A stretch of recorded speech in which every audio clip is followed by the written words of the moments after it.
ఏదైనా చేయగలిగిన యేసు. మీరు నమ్మిన ఎడల దేవుడి మహిమ చూస్తారు అన్నాడు. మీకు ఇప్పుడు విడుదల కొరకు ప్రార్థిస్తున్నాను.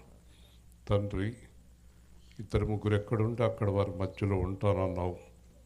ఇదిగో అనేక జనములుగా మేము సువార్త ప్రకటిస్తున్నాం.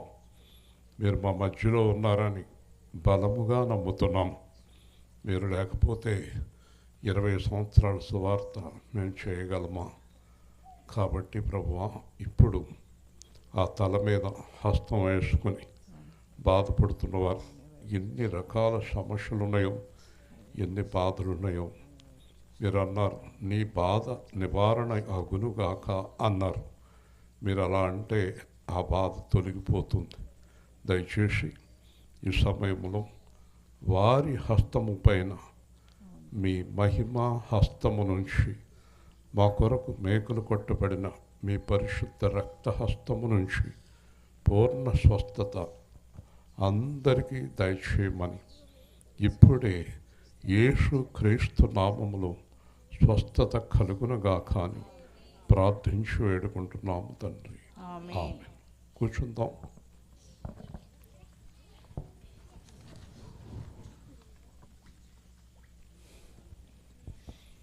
మీలో ఎవరికైనా ప్రార్థన అవసరతలు ఉంటే బుధవారం కత్తవాళ్ళు 10:30కి ప్రారంభమవుతుంది. ప్రార్థన 1 గంట వరకు జరుగుతుంది. మీరు వచ్చి ప్రార్థనలో పాల్గొనండి. రాబోయే రోజుల్లో మందిర నిర్మాణం పూర్తయిన తర్వాత చాలా సమయం మీ అనారోగ్యాలు సమస్యల కొరకు ప్రతి బుధవారం ప్రార్థన జరుగుతుంది. ఎలాంటి వారైనా, యేసు ప్రభు నమ్మిన వారైనా నమ్మని వారైనా, నా మందిరము సమస్త అన్యజనులకు ప్రార్థనా మందిరము అన్నాడు కనుక ఎవరైనా రావచ్చు. ఆ దేవుని యొక్క స్వస్థత, ప్రేమ, ఆదరణ పొందుకోవచ్చు. మంచిది. ఈరోజు మనం చక్కని వాక్య భాగంలోకి వెళ్దాము. మత్తయి సువార్త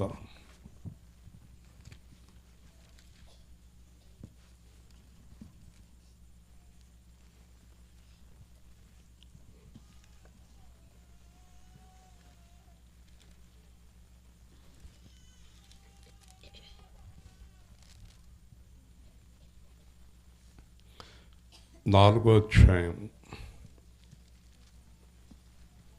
16వ వచనం. మత్తయి సువార్త 4:16.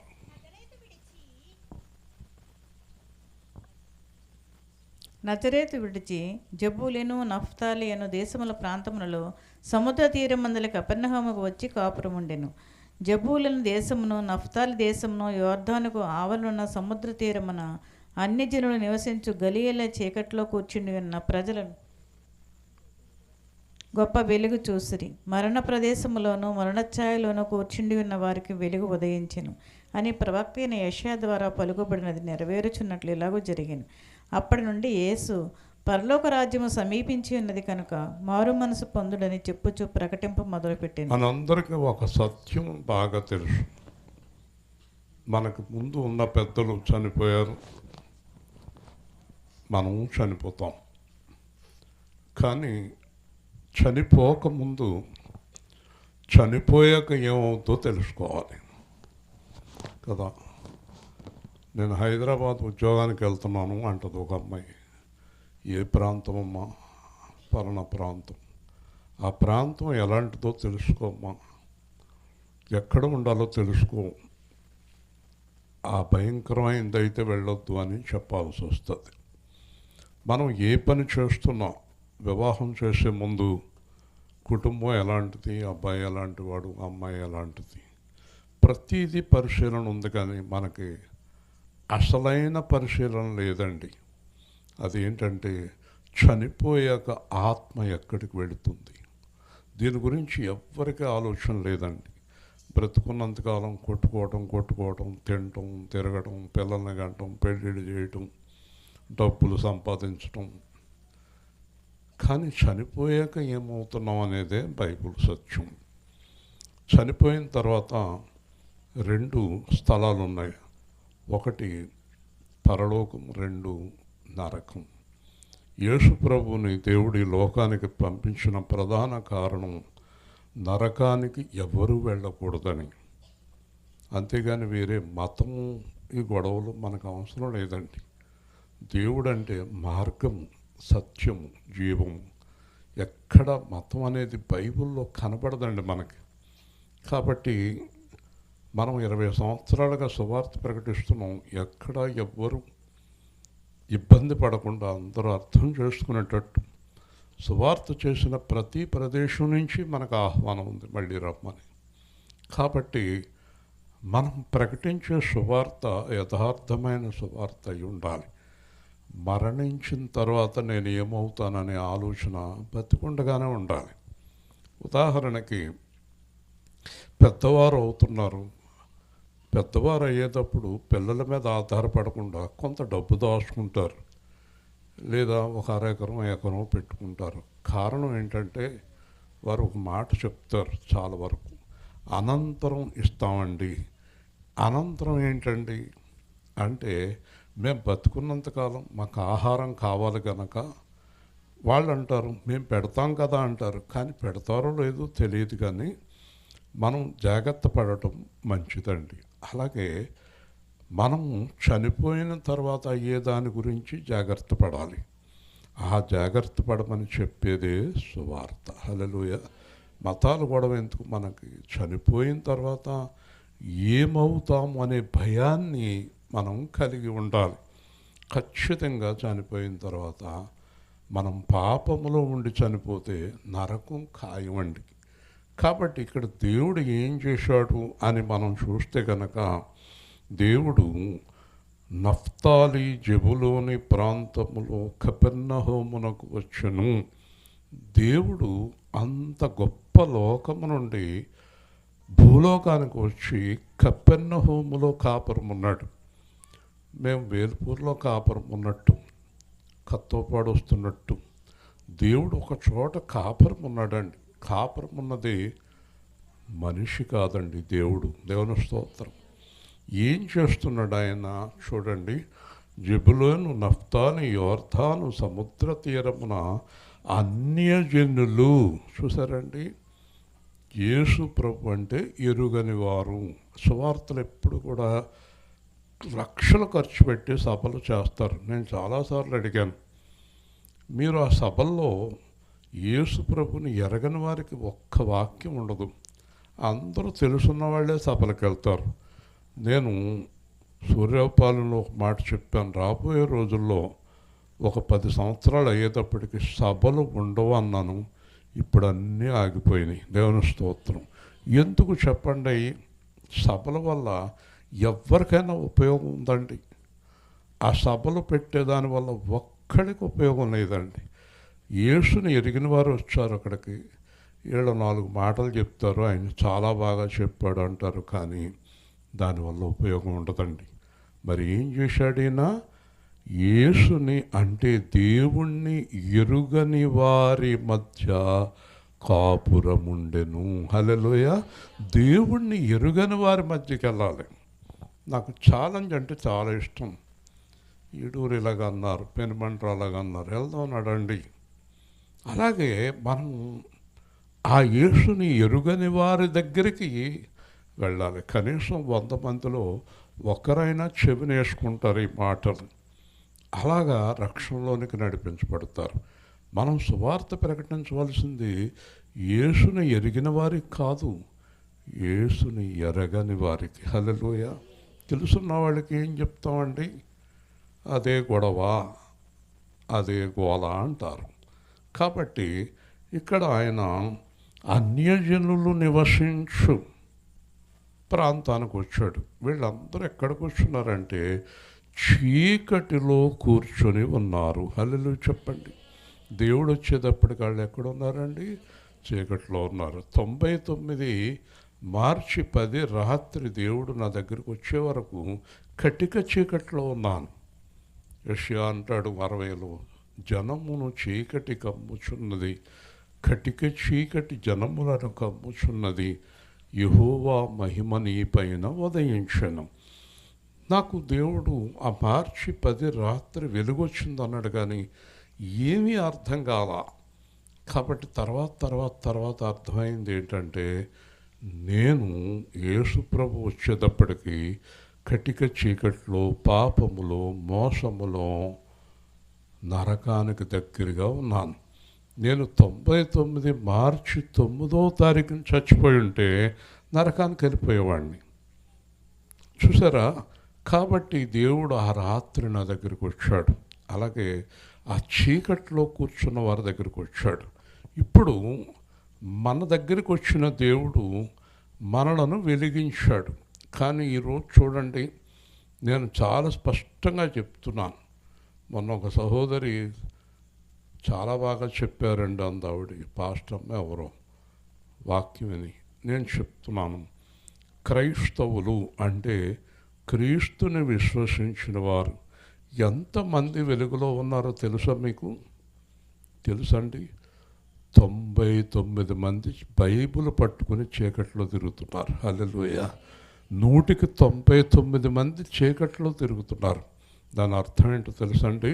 వాళ్ళలో ఏ విధమైన మార్పు రాలేదండి. ద్వేషం పోలేదు, అసూయ పోలేదు, కక్షలు పోలేదు, కోర్టులంతా తిరుగుటం మానలేదు, విడాకులు తీసుకుంటున్నారు, కొట్టుకుంటున్నారు, తన్నుకుంటున్నారు, అప్పులు చేస్తున్నారు, అప్పులు ఎగ్గొడుతున్నారు, ఒకళ్ళనొకళ్ళు మోసం చేసుకుంటున్నారు, పాపం చేస్తున్నారు, వ్యభిచారాలు చేస్తున్నారు, రకరకాల అక్రమ సంబంధాలు కలిగి ఉన్నారు. ఇవన్నీ చేస్తూ మందిరానికి వచ్చారు. ఒకరోజు నేను పాస్టర్ మీటింగ్లో అన్నాను, మీరందరూ పరిశుద్ధులేనా అని అడిగాను. అదేంటి అన్నారు. అవును, మరి పౌలు పరిశుద్ధులకు అని రాశాడు లేఖనం. మీరు పరిశుద్ధులు కానప్పుడు మీకు ఈ లేఖనానికి సంబంధం లేదంటే, నన్ను తీసుకెళ్ళిన పాస్టర్ని నానా బూతులు తిట్టారు వాళ్ళు పాస్టర్లు. ఇతను తీసుకొచ్చి మమ్మల్ని అవమానిస్తావా, మమ్మల్ని పరిశుద్ధులా అని అడుగుతాడా అని దెబ్బలాడారు. మీకు కూడా అలాంటి కోపాలు వస్తాయి మందిరంలో. మీలో పరిశుద్ధులు కాని వారు చేతులు ఎత్తండి అంటే ఎత్తరు, పోని పరిశుద్ధులైన వారు చేతులు ఎత్తండి అంటే ఎత్తరు. మిమ్మల్ని ఎలా తీసుకోవాలి? నేను యేసుక్రీస్తులోకి వచ్చాక ఇంకా పాపం మానేసి కొత్త జీవితాన్ని ప్రారంభించాను అన్నవారు చేయొద్దండి. ఎంత భయపడుతున్నారు చూడండి, 3 4 ఎత్తుతున్నారు. చూసారా? మరి అంటే ఒకవేళ ఈ రాత్రి యేసుప్రభు వస్తే ఈ మారని వారందరూ ఎక్కడికి వెళ్తారు? నోరు తెరవాలి. ఎక్కడికి? నరకానికి. నరకానికి వెళ్ళేవాళ్ళు సువార్తకి ఎందుకు వచ్చారు? సరదాగా అయిందామనా? తప్పు కదూ, చాలా పాపం కదూ. యేసుక్రీస్తుని నమ్మిన తర్వాత పాపం చేయటం ఘోర పాపం. దేవుని స్తోత్రం. వింటున్నారా? కాబట్టి అన్యజనులకు మనం ఏమని సువార్త ప్రకటిస్తాం? ఈ ఇంట్లో ప్రభువుని ఎరగని వారు ఉన్నారు, ఈ ఇంట్లో ప్రభువుని ఎరిగిన వారు ఉన్నారు అనుకుందాం. వీళ్ళు వాళ్ళు కలుసుకుని మాట్లాడుకుంటూ ఉంటారు. ప్రభువుని ఎరిగిన ఈ ఇంట్లో రోజు దెబ్బలాట్లే, ప్రభువుని ఎరగని ఆ ఇంట్లో ప్రశాంతంగా ఉన్నారనుకోండి. వీళ్ళు వెళ్ళి వాళ్ళ దగ్గరికి రక్షణ పొందండి, చర్చికి రండి అంటే వాళ్ళు ఏమంటారు? ఏ అమ్మా, దెబ్బలాడుకుంటాక సుఖంగా ఉన్నాం తల్లి, నీకు దండం, నీ సువార్తకు దండం అంటారా? దేవుని స్తోత్రం చెప్పండి. హల్లెలూయా. మరి మీరు కొట్టుకుంటూ సువార్త ఎలా చేస్తారు కదా? చెబ్రోల్లో జ్ఞాపకార్థ కూటమి పెట్టుకుందో ఆవిడ. అక్కడికి 2 పాస్టర్లు వచ్చారు. నేను కొత్తగా వెళ్ళాను అక్కడికి.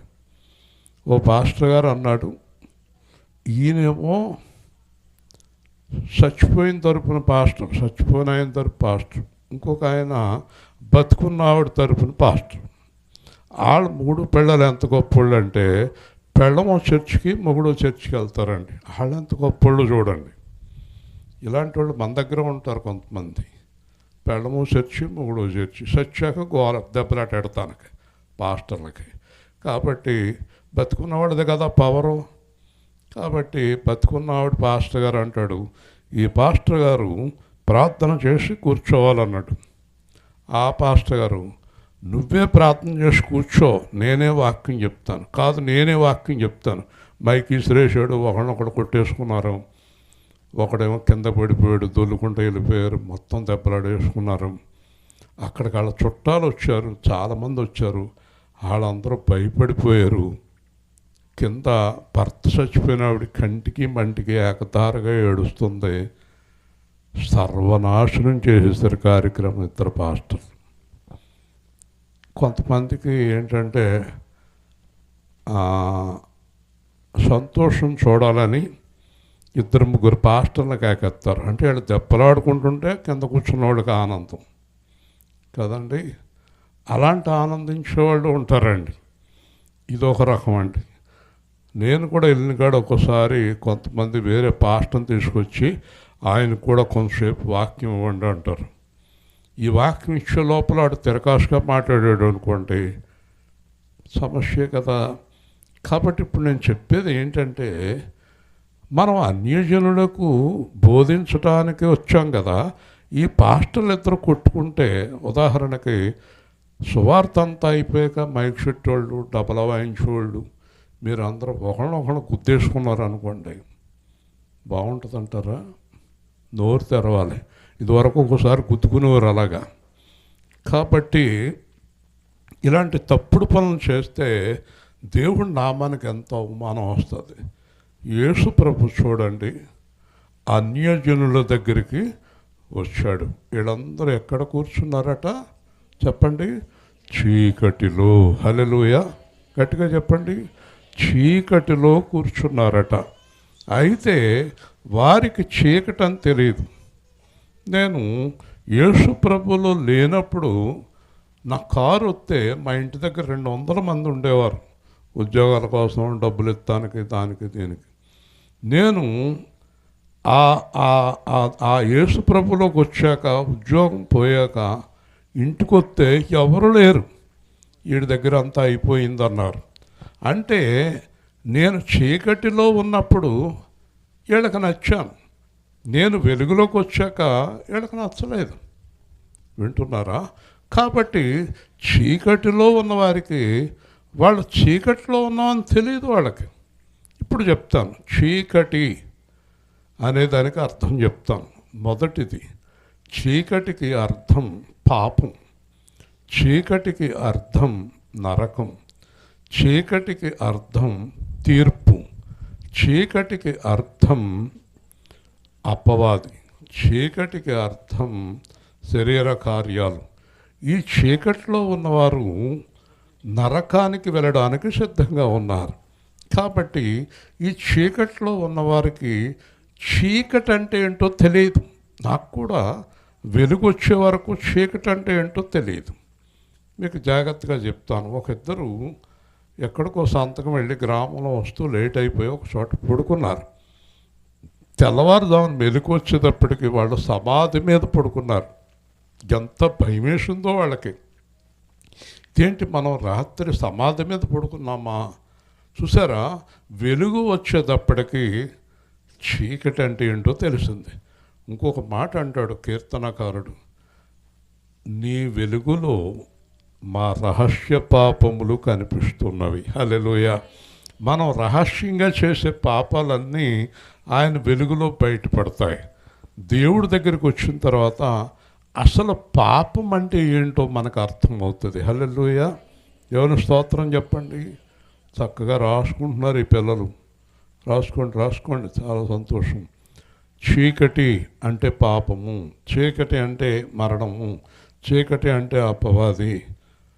అవసరం లేని కాడ రాస్తుంది సుందరి, అవసరమైన కాడ రాయదు. ఇవాళ పుట్టినరోజు కానీ ఏమి రాయదు ఇంకా. కాబట్టి చీకటి అంటే లోకము, చీకటి అంటే అపవాది. యేసు ప్రభు ఎందుకు వచ్చాడో తెలుసా? నీ జీవితంలోంచి చీకటిని దూరం చేయడానికి వచ్చాడు. హల్లెలూయా. మొట్టమొదటిగా ఆయన ఏమన్నాడో తెలుసా? వెలుగు కమ్మని పలికెను, వెలుగును చీకటిని వేరుపరచను. మనకి హంస అనే పక్షి తెలుసు. మనకి హంస, దానికి ఎంత శక్తి ఉందంటే పాలల్లో 1 లీటర్లో 1/2 లీటర్ నీళ్లు కలిపి కదా, రిప్కా కనుక లీటర్కి 1/2 లీటర్ కలిపి ఆ పక్కన పెడితే హంస వస్తే నీళ్ళన్నీ తీసి పాలన్నీ తీస్తుంది. ఎంత శక్తి ఇచ్చాడు దేవుడు, దేవుని స్తోత్రం. మరి యేసు ప్రభుకి ఏ శక్తి ఉందో తెలుసా? ఆ మనిషిని చూడగానే ఆ మనిషిలో నుంచి చీకటిని తీసేసే శక్తి గట్టిగా. హల్లెలూయా చెప్పండి. చాలా గొప్ప దేవుడు అండి. యేసు ప్రభుకి అర్పించుకోండి మీ జీవితాన్ని. మీ చీకటి తొలగిపోతుంది. మీ హృదయంలో ఉన్న చీకటి, మీ కళ్ళల్లో ఉన్న చీకటి, మీ మనసులో ఉన్న చీకటి, మీ జీవితంలో ఉన్న చీకటి, మీ బ్రతుకులో ఉన్న చీకటి, మీ కుటుంబంలో ఉన్న చీకటి తొలగిపోతుంది. హల్లెలూయా, హల్లెలూయా చెప్పండి. యెహోవా మహిమ నీ పైన ఉదయించేను చూడుము, ఉదయించేను చూడుము.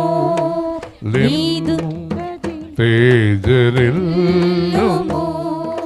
నీకు వెలుగు వచ్చియున్నది,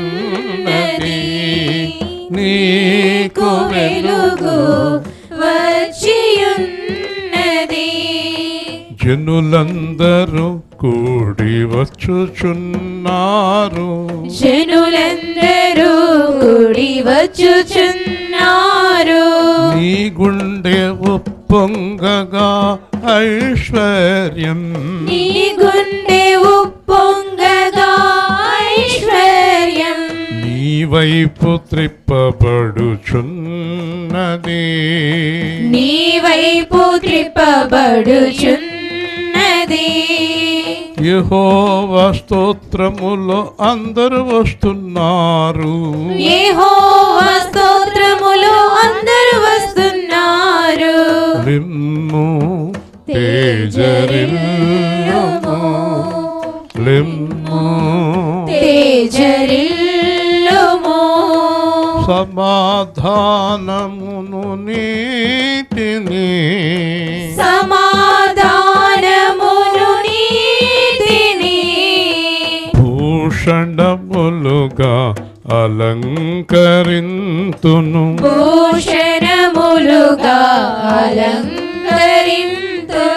నీ దేశమును ప్రఖ్యాత రక్షణ, నీ దేశమును ప్రఖ్యాత రక్షణ కొలువై ఉండును యెహోవా వాక్కు, కొలువై ఉండును యెహోవా వాక్కు.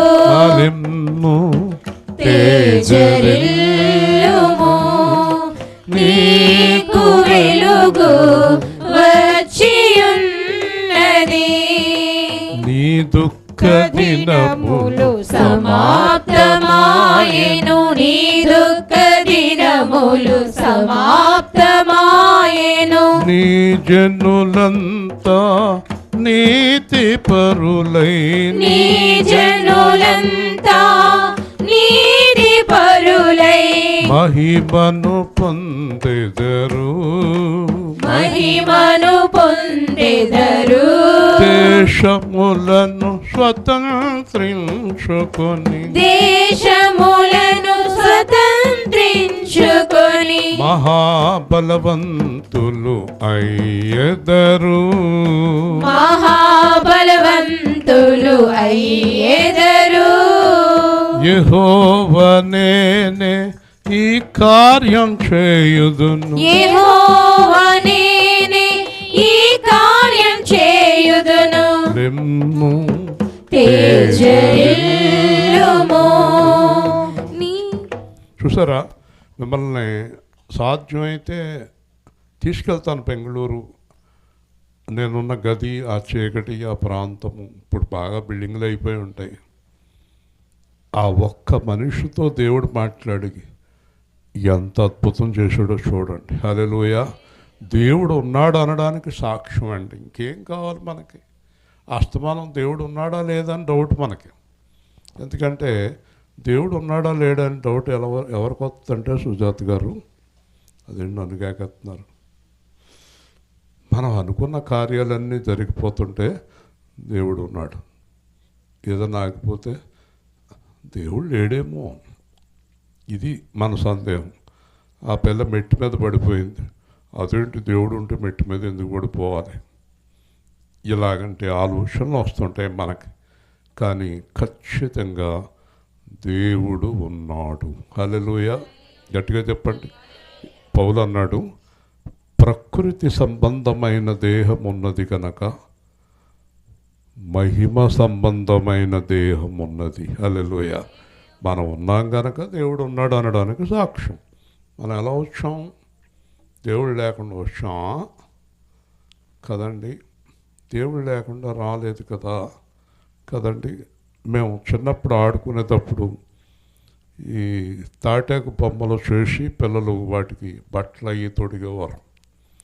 తాటాకు బొమ్మలు కదండి, చాలా ఆడుకునేవాళ్ళం అన్నమాట. ఆ బొమ్మ చేసినప్పుడు ఆ పిల్లలు ఎవరిలో ఒకళ్ళ మీద ఒకళ్ళ కోపం వస్తే ఆ తాటాకు బొమ్మ కిందకి 2 కాళ్ళు 2 చేతులు తల పెట్టేవారు. ఈ పిల్లకి కోపం వస్తే ఆ తాటాకు బొమ్మ దగ్గర కాలు ఇలా తిప్పేసేది, చింపేస్తున్నాను నీ కాలు ఎరగొట్టేస్తున్నాను. ఇలాగా బొమ్మలకు అలవాటు పడిపోయారు. దేవుడు అంటే బొమ్మ కాదు, స్పష్టంగా చెప్తాడు. దేవుడు మనలను చేశాడు, మనం చేసినవాడు దేవుడు కాదు. హల్లెలూయా. మనలను దేవుడు చేశాడు. ఎంత చక్కగా చేశాడు, ఎంత బాగా చేశాడు మనలను. ఇంటికెళ్ళి ఊహించుకోండి, కళ్ళు ముక్కు చెవులు అన్నీ ఎంత బాగా పెట్టాడు. సరే, కాబట్టి ఈ చీకట్లో నుంచి మనం వెలుగులోకి రావాలని ఆయన వచ్చారు. చీకటిలో కూర్చుండి ఉన్న ప్రజలు వెలుగు చూడలేదండి, వెలుగు కాదండి, గొప్ప వెలుగు చూసింది. హల్లెలూయా. వెలుగు వేరు, గొప్ప వెలుగు వేరండి. వెలుగంటే మామూలు వెలుగు, గొప్ప వెలుగంటే జీవితాలను మార్చే వెలుగు. హల్లెలూయా. ఈరోజు మధ్యాహ్నం మందిరంలో దేవుడు చెప్తున్నాడు, అబద్ధాలు ఆడకండి, అబద్ధాలు ఆడకండి. అబద్ధాలు చీకటి,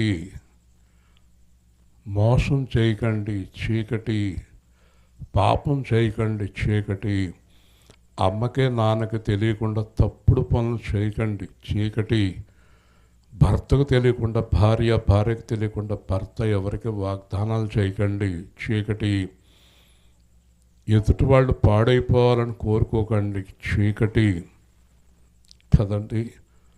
మా మేడ పక్కనే, మాది పెంకుటిల్లు ఇదివరకు, ఆ పక్కన ఉన్నవారు అత్తమానం కౌరెంపేవారు. మేడ గలవాళ్ళు అమ్మేస్తారేమో అమ్మేస్తారేమో అని కౌరెంపేవారు. మా ముసలమ్మ అనేది, ఎందుకు అత్తమానం కౌరెంపుతున్నారు, నా మనవడు రేపొద్దున్న నీ మేడ కూడా కొంటాడేమో అనేది. దేవుని స్తోత్రం. తర్వాత ఒకరోజు నేను కేజీఎఫ్ నుంచి వచ్చినప్పుడు కౌరెంపాను. మీరు చాలాసార్లు కౌరెంపేవారు మా ఇల్లు కొనటానికి, ఇప్పుడు నీ మేడ అంతా కూడా 5 నిమిషాల్లో కొంటాను రమ్మన్నాను, మాట్లాడలేదు. దేవుని స్తోత్రం. కాబట్టి జీవితాలు మారిపోతూ ఉంటాయి, ఎప్పుడూ ఒక రకంగా ఉండవండి. ఎవరిని చిన్న చూపు చూడొద్దు, ఎవరిని లేని వాళ్ళు అనొద్దు, ఉన్నవాళ్ళు గొప్పవాళ్ళు అనొద్దు. అందరినీ ప్రేమిద్దాం. బైబిల్ ప్రకారం తగ్గించుకునేవారు హెచ్చింపబడుతురు. హల్లెలూయా. మనిషి పూరి గుడిసెలో ఉన్న, పెద్ద భవనంలో ఉన్న, టైం అయ్యేటప్పటికి తినేది అన్నమే. దేవుని స్తోత్రం. ఎన్ని కూరలు ఉన్నా, ఎన్ని కూరలు లేకపోయినా, ఆ మాటకు వస్తే ఆ పేదవాళ్ళు చాలా ఆరోగ్యంగా ఉంటారు. వారు మసాలాలు గిషాలాలు చికెన్లు మటన్లు కాకుండా చక్కగా తింటారు కదా, చాలా ఆరోగ్యంగా ఉంటారు. మనం చాలా తింటాం కదా, అందుకే క్యాన్సర్లు వస్తాయి. కాబట్టి చాలా జాగ్రత్తగా ఉండాలి. ఏమి పేదలు ధన్యులని ఉంది బైబిల్లో, ధనవంతులు ధన్యులని లేదు. సూది బెజ్జములో ఒంటె దూరుట సులభము, ధనవంతుడు దేవుని రాజ్యములోనికి రాలేడు అన్నాడు దేవుడు. దేవుని స్తోత్రం. ఎందుకంటే ధనవంతుడికి ధనం మీదే నమ్మకం, బలవంతుడికి బలం మీదే నమ్మకం, అందంగా ఉండేవాళ్ళకి అందం మీదే నమ్మకం, ఇది ఏమీ లేని వాళ్ళకి దేవుడి మీదే నమ్మకం. హల్లెలూయా. ఇప్పుడు ఉండటం మంచిదా లేకపోవటం మంచిదా? ఆ అమ్మాయి గట్టిగా చెప్తుంది. దేవుని స్తోత్రం కదా. ఇప్పుడు అర్థమైందా మీకు? అంచేత మీరు చిన్న ప్రార్థన చేయండి వెళ్ళేటప్పుడు. అదేంటంటే, మాలో ఉన్నది తీసేయండి, మమ్మల్ని లేనోళ్ళు చేయండి. ఇదేం ప్రార్థన మరి? అంతే కదా. కానీ అలా చేయమంటలేదు. కానీ మనం ఎలా ప్రార్థన చేయాలంటే, ప్రభువా మీకు మాకు అడ్డంగా ఉన్నది తీసేయండి అని ప్రార్థన చేద్దాం. హల్లెలూయా. అలా చేసినప్పుడు ఆమోదంగా ఉంటుంది. అది ఆయనకి ఇష్టం లేని అన్నీ తీసి పడేస్తాడు దేవుడు. అప్పుడు మనం హాయిగా దేవుడితో సహవాసం చేయొచ్చు. కాబట్టి ఈ చీకటిలో కూర్చున్నవారు గొప్ప వెలుగు చూశారు. రెండో పాయింట్ చాలా ముఖ్యమైన పాయింట్, మరణ ప్రదేశములు, మరణ ఛాయలు. మీకు తెలుసండి, మొట్టమొదట దేవుడు మనిషిని చేసినప్పుడు మరణం చేయలేదండి. ఆదాముతో కానీ హవ్వమ్మతో కానీ మీరు చనిపోతారని చెప్పలేదండి ఆయన. మీకు తెలుసా ఒక విషయం, దేవదూతలు చనిపోరండి, ఎప్పుడు బ్రతికే ఉంటారు.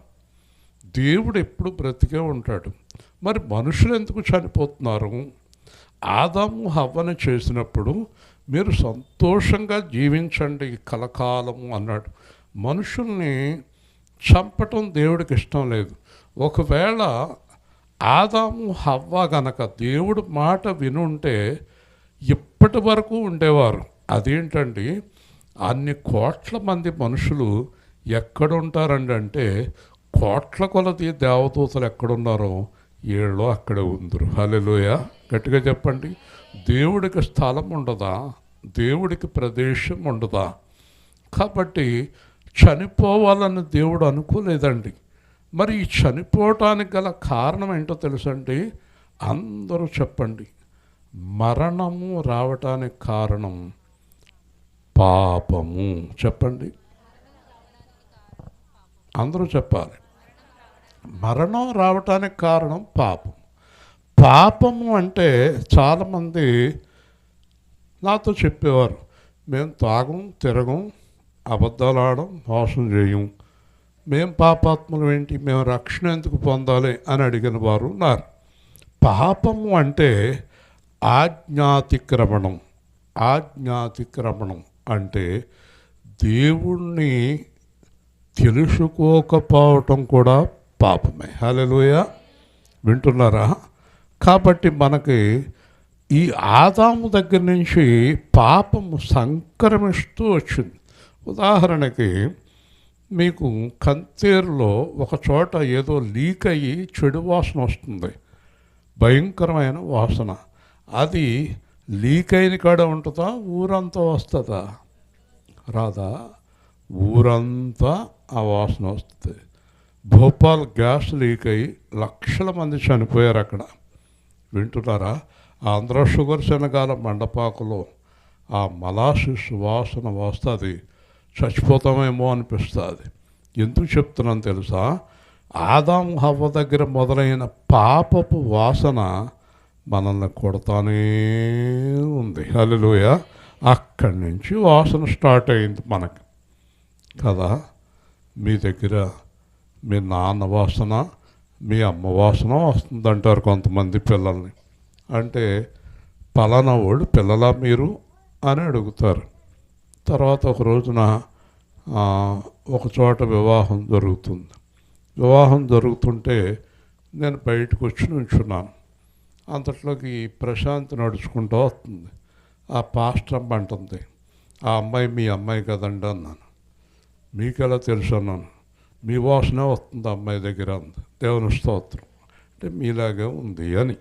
కాబట్టి మనందరం ఆదాం వాసనలో ఉన్నాం. కాబట్టి మనందరం పాపములో ఉన్నాం. హల్లెలూయా.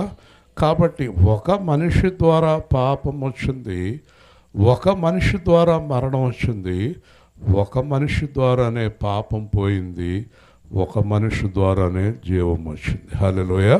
కాబట్టి తాగుడు వ్యభిచారం దూతం ఎలాగున్నా పాపం అనేది పరంపరగా వచ్చింది, వంశపారంపర్యంగా వచ్చింది.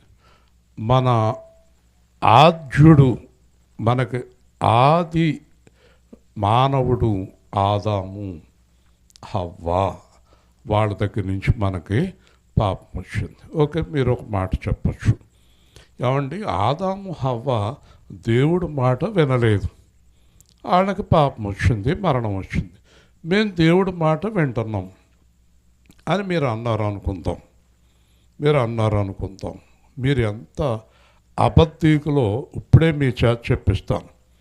చెప్పండి, ఆదాము హవ్వ అంటే దేవుడి మాట వినలేదు, మేము దేవుడి మాట వింటున్నాం కనుక వాళ్ళ పాపం మాకెలా వస్తుంది అని మీరు ఒక ప్రశ్న వేయండి, దానికి సమాధానం చెప్తాను.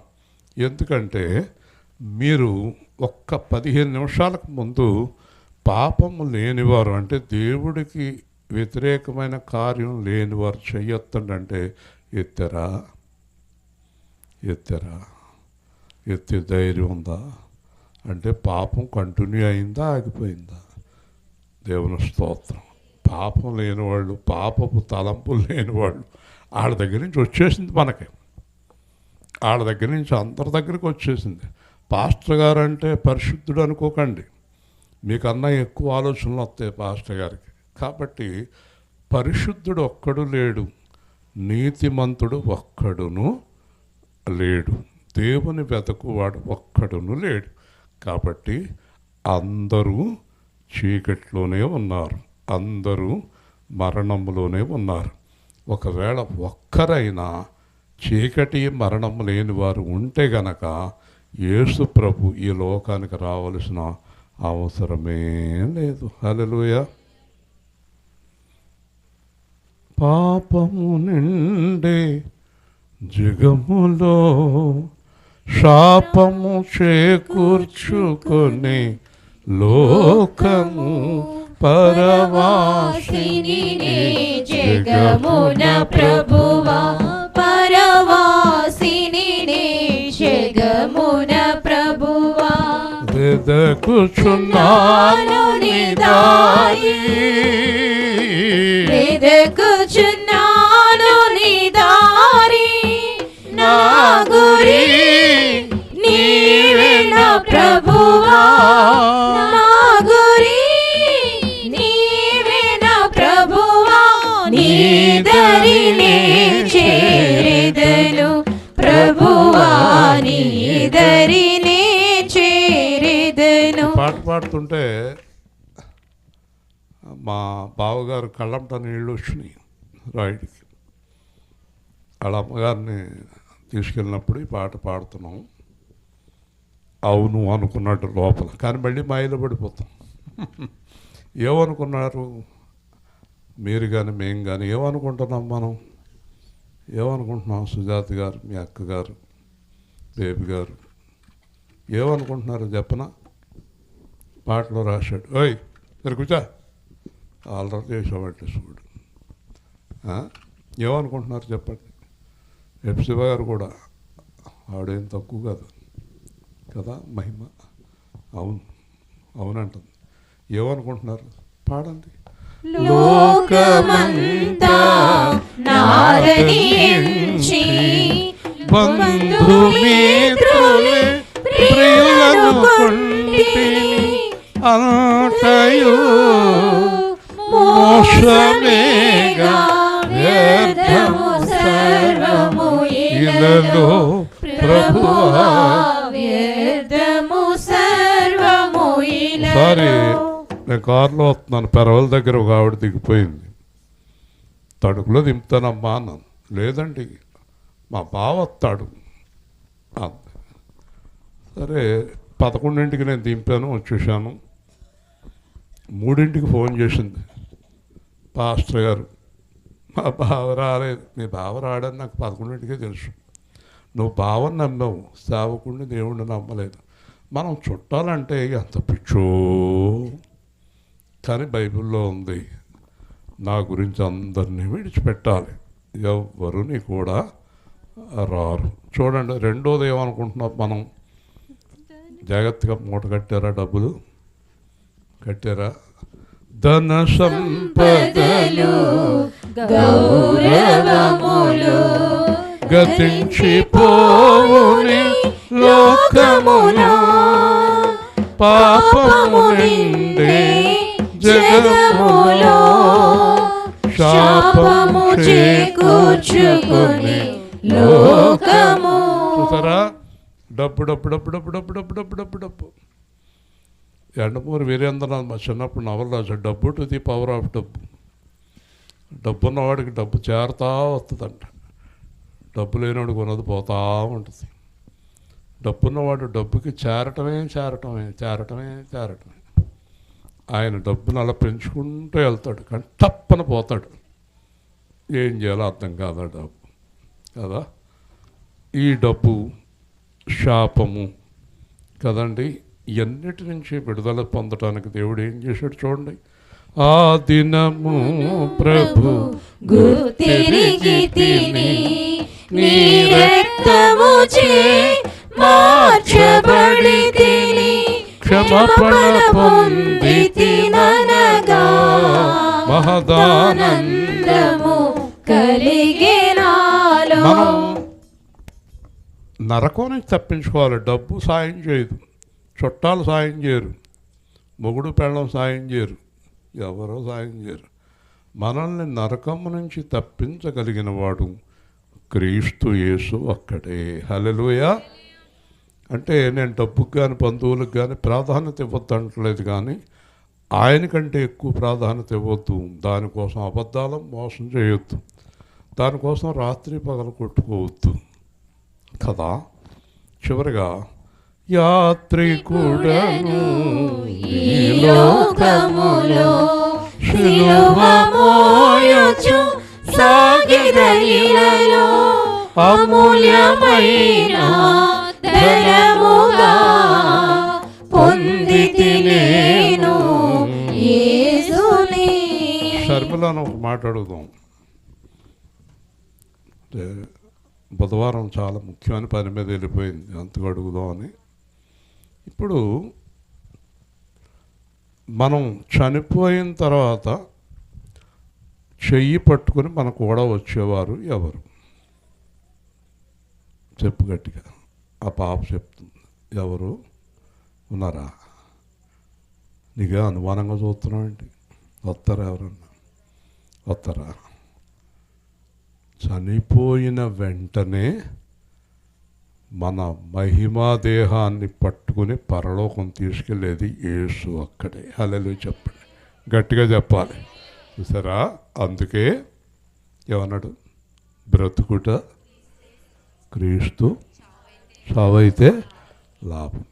బ్రతుకుట చుట్టమే, చనిపోయిన చుట్టమే.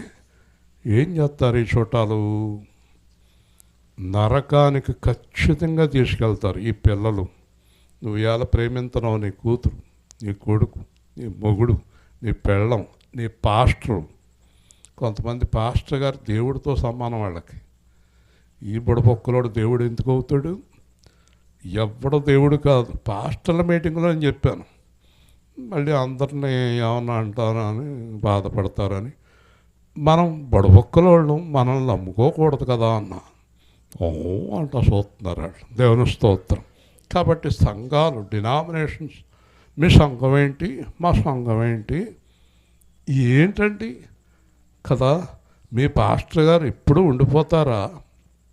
ఏల్పూర్లో ఒక పాస్టర్ గారు అంట, ఒక ఆయన చేతిలో చేయించుకున్నాడంట, నేను చనిపోయినా సరే నువ్వు సంఘాన్ని వదిలిపెట్టొద్దు అన్నాడంట.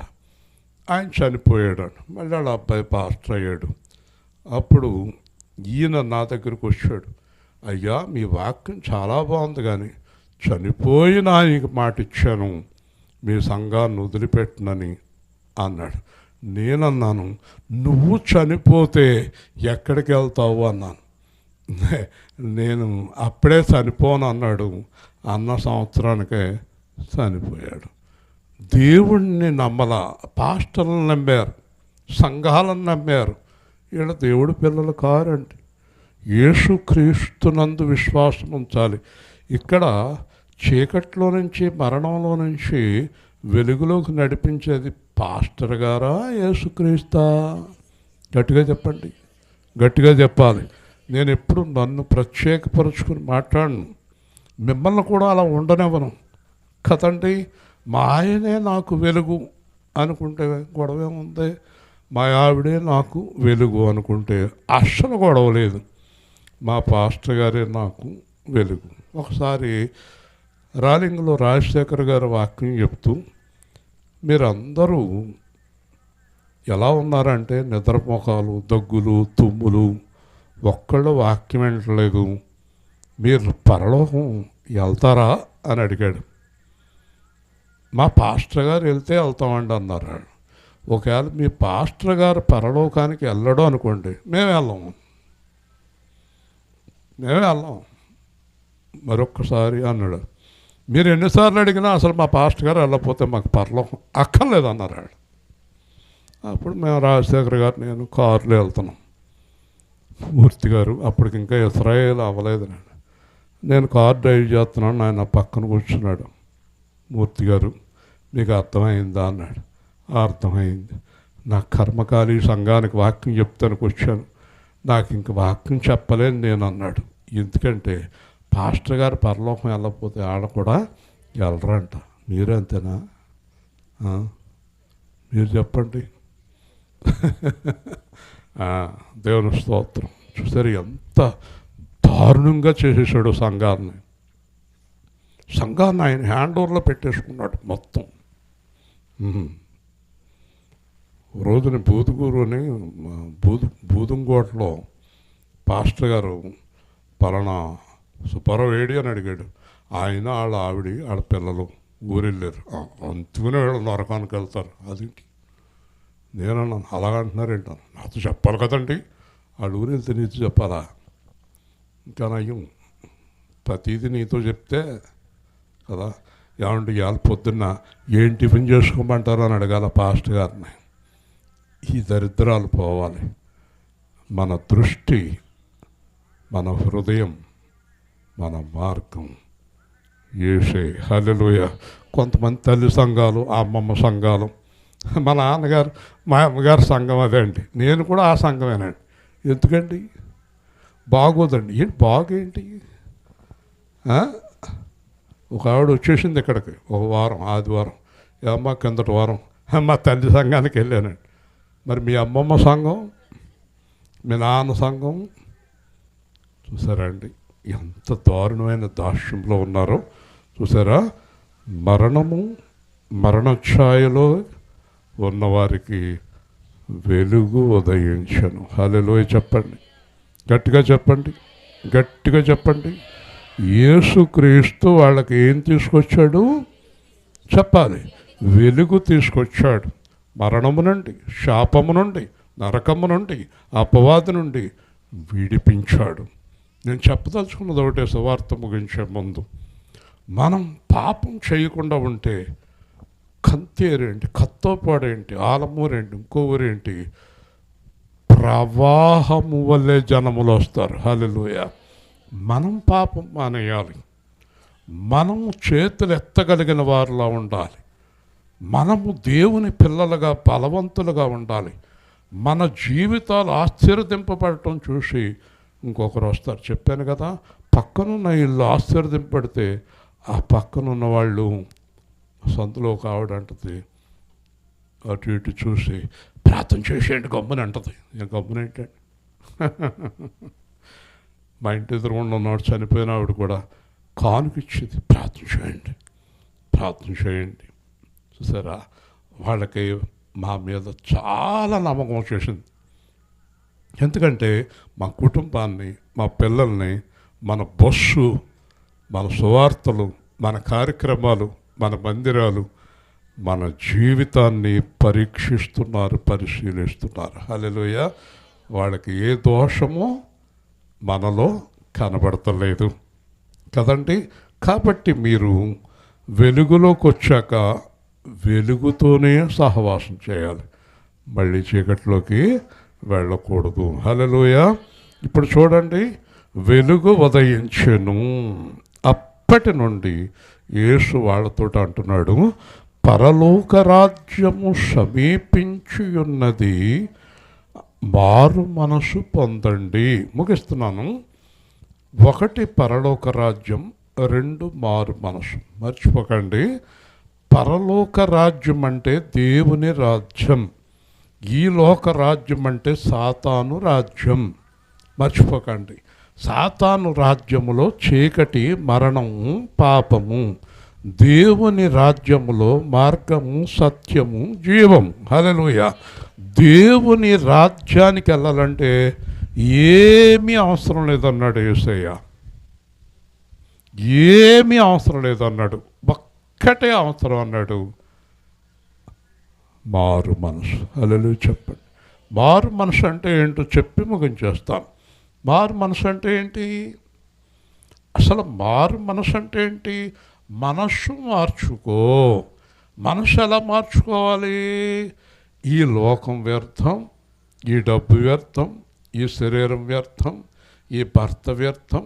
ప్రసంగంలోకి వెళ్తే అంతా వ్యర్థం, వ్యర్థం, వ్యర్థం. దేవుడు అన్ని తీర్పులోనికి తెచ్చును. ఆత్మ తాను దయచేసిన దేవుని యొద్దకు వెళ్ళిపోవును. శరీరము మట్టి గనుక. చెప్పండి, అందరూ చెప్పాలి, మళ్ళీ చెప్పాలి. ఫెయిర్ అండ్ లవ్లీ ఎందుకు రాసుకుంటున్నారు? ఓకే, నేనేం కాదన్ను. అలంకారాలు ఎందుకు చేసుకుంటున్నారు? నిన్న ఒక దైవజనుడు చాలా స్పష్టంగా చెప్పాడు, అలంకారాలు చేసుకోవటానికి కారణం ఒకరు చూడాలని, ఒకరికి అంతంగా కనిపించాలని. అలంకారాలకి కారణం ఒకరు చూడాలని తప్ప మన గురించి కాదు కదా. మన గురించి అయితే నిదట్లో ఉన్నప్పుడు మనకి ఏ అలంకారము ఉండదు కదా. మీకు ఒక విషయం తెలుసా? సహజమైన అందం పొద్దున్నే మీరు మంచం మీద నుంచి లేచినప్పుడు అద్దంలో చూసుకుంటారే, అదే నిజమైన అందం. హల్లెలూయా. మేకప్ చేసుకున్న తర్వాత వచ్చే అందం అందం కాదండి. ఈ అలంకారాలన్నీ కూడా తగిలించుకునేయండి, ఊడిపోయేవండి. కాబట్టి దీనికి ఒక నీతి ఉంది. చనిపోయిన తర్వాత శవం దగ్గర ఏమీ ఉండనివ్వరండి. ఉండనిస్తారండి కదా. ఒక ఆయన అన్నాడు, పోన్లండి చిన్నదే కదా, ముక్కు పొడక వదిలేండి అని చెప్పాడు. కత్తిరించి లాగేసాడండి, అది ఉండనివ్వలేదు. అసలు ఆవిడ దగ్గర ఏది, ఆయన దగ్గర ఏది ఉండనివ్వలేదు. ఉండకూడదంటండి, ఉంటే పాపం అంటండి. ఎవరు? ప్రభు పిల్లలు కాదు, ప్రభు పిల్లలు కానివారు శ్మశానానికి వెళ్ళి కూడా నేను చూశాను. ఏది ఉండనివ్వరండి. బట్టలు కూడా తీసేస్తారు. మీకు తెలుసు కదండి, స్నానం చేయిస్తారు కదా, అన్నీ తీసేస్తారండి. దిగంబరినై వచ్చి తిని దిగంబరినైపోయేదను. హల్లెలూయా. ఇప్పుడు దేవుడు ఏం చేస్తున్నాడు? అన్నీ వ్యర్థమే, ఈ శరీర బంధాలన్నీ వ్యర్థమే. కాబట్టి ఆత్మ సంబంధిగా జీవించాలి. హల్లెలూయా. భార్య, భర్త, పిల్లలు, చుట్టాలు, డబ్బు, నగలు, వస్త్రాలు, అలంకారాలు నీ కూడా రావు. హల్లెలూయా. చెప్పండి, గట్టిగా చెప్పండి. ఇప్పుడు చెప్పండి, శరీరము మట్టి అయిపోయింది. ఎంత అందమైన శరీరమైనా ఏమైపోయింది? గట్టిగా చెప్పాలి, మట్టి అయిపోయింది. మిగిలింది ఏంటి? గట్టిగా చెప్పండి, ఏం మిగిలిందమ్మా బేబీ గారు? ఏం మిగిలింది? ఆత్మ మిగిలింది. ఆత్మ దేవుని యొద్దకు వెళ్ళిపోవును. హల్లెలూయా. ప్రసంగంలో చెప్పాడు, ఆత్మ దేవుడి దగ్గరికి వెళ్ళిన తర్వాత దేవుడు చెప్తాడు, అమ్మా, అయ్యా, నీ జీవిత కాలమంతా శరీరాన్ని ప్రేమించి పాపములో బ్రతికావు కనుక పాపపు లోకానికి వెళ్ళు. ఇంకొకడు వచ్చాడు, దానియేలు వచ్చాడు. దానియేలుతోటి దేవుడు అంటాడు, నీ జీవిత కాలమంతా ప్రభువునే ప్రేమించావు, ఆత్మనే ప్రేమించావు కనుక అబ్రహాం పక్కన కూర్చో. హల్లెలూయా. ధనవంతుణ్ణి ఎక్కడికి పంపాడు? ధనవంతుణ్ణి ఎక్కడికి? అగ్నిగుండానికి. లాజర్ని దేవుని స్తోత్రం చెప్పండి, గట్టిగా చెప్పండి. అదే సువార్త, అదే మారు మనసు. మారు మనసు అంటే ఏంటి? ఇదంతా అబద్ధం. చెప్పండి, ఇదంతా అబద్ధం, వ్యర్థం. అంతే కదా. చనిపోయిన క్షణంలో ఏమయ్యా మీ అబ్బాయి వచ్చాడు అమెరికా నుంచి, ఎప్పుడు వచ్చాడో అన్నాడు అనుకోండి, అందరూ వెళ్ళిపోతారు అక్కడి నుంచి. చచ్చిపోయాక సుందరప్ప విను, విను, మరి ఏదో గోక్కుంటున్నావు, విను. అమెరికా నుంచి మీ అబ్బాయి వచ్చాడు, ఒక్కసారి చూడవా? చూశాడు అనుకోండి, ఎవరుంటారు అక్కడ? ఉంటా నువ్వు ఆ గుండె ఆగిపోతుంది నీకు. ఏడబ్బాయి అన్నాడు అనుకోండి, ఇంకేముంది? పరుగులు. అసలు పాస్టర్ గారు ఉంటాడు, సంచెట్టుకుని ఆయన వెళ్ళిపోతాడు. దేవుని స్తోత్రం చెప్పండి. హల్లెలూయా. గట్టిగా. ఎక్కువ అలంకరించుకుంటే ఏం ప్రయోజనం? ఎక్కువ తిప్పుకుంటే మాత్రం ఏం ప్రయోజనం? ఇవన్నీ వ్యర్థం అండి. జీవించుచున్నది నేను కాదు, జీవించు క్రీస్తే, నా మట్టుకైతే బ్రతుకుట క్రీస్తే, చావైతే లాభమే. ఇప్పుడు నేను చెప్పదలుచుకున్నది ఫైనల్గా, ఆత్మను కాపాడుకుంటానికి రక్షణ పొందండి, ఆత్మను కాపాడుకుంటానికి మారు మనసు పొందండి, శరీరాన్ని కాదు. ఈ శరీరం ఎలాగైనా నశించిపోతుంది. 1,50,000 కోట్ల డబ్బు ఉన్నవాడైనా, 100 రూపాయలు ఉన్నవాడైనా వెళ్ళిపోవాల్సిందే మట్టిలోకి. ఇది గొప్ప సత్యం. మరణం అనేది లేకపోతే మనిషి దేవుడికి ఎప్పుడూ భయపడ్డు. దేవుని స్తోత్రం. కానీ క్రైస్తవులు, క్రీస్తు యేసు పిల్లలు మరణానికి భయపడక్కర్లేదు. ఎందుకంటే మనకి మరణము పోయింది, పాపము పోయింది, శాపము పోయింది, అపవాది పోయాడు. మనం నిత్య జీవానికి వెళ్ళిపోతాం. హల్లెలూయా. కాబట్టి ఎవరిని ప్రేమిద్దాం? దేవుణ్ణి ప్రేమిద్దాం, ఆత్మ సంబంధులుగా జీవిద్దాం. ఈ దరిద్రపు శరీరం కోసం మోసం చేయొద్దు. తినాలి, తప్పదు. ఏదో నీళ్లు తాగాలి, తప్పదు. భార్యాభర్త, పిల్లలు, సంసారం తప్పదు. చదువుకోవాలి, వ్యాపారాలు చేయాలి, ఉద్యోగాలు చేయాలి, తప్పవు. కానీ వాటి కోసం పాపం చేయొద్దు. హల్లెలూయా. అబద్ధాలు ఆడి పెళ్ళాన్ని, పిల్లల్ని పోషించొద్దు. మొత్తానికి ఒక రోజుని మొత్తం నీ కుటుంబం అంతా ఈదిని రోడ్డుని పడిపోతుంది. యథార్థవంతులకి ముగింతున్నాను, యథార్థవంతులకి చీకటిలో వెలుగు పుట్టును. హల్లెలూయా. యథార్థం చాలా ముఖ్యం. ప్రేమ గల తండ్రి, దేవాధిపతి అయిన ప్రభువా, ఈరోజు మీరు ఇచ్చిన వాక్య భాగాన్ని బట్టి స్తోత్రాలు. శిలువలో మీరు మా కొరకు చేసిన గొప్ప త్యాగాన్ని బట్టి స్తోత్రాలు. ఆత్మను రక్షించుటకు నీ వచ్చి చీకటి మరణము నుంచి తప్పించినందుకు స్తోత్రాలు. మీతో కలిసి ఉండే కృప దయచేయండి. మిమ్మల్ని ఆరాధిస్తూ మీతో నడిచే భాగ్యం దయచేయమని యేసుక్రీస్తు నామములో ప్రార్థిస్తున్నాము తండ్రి. ఆమేన్. 2 పుట్టినరోజులు ఉన్నాయా?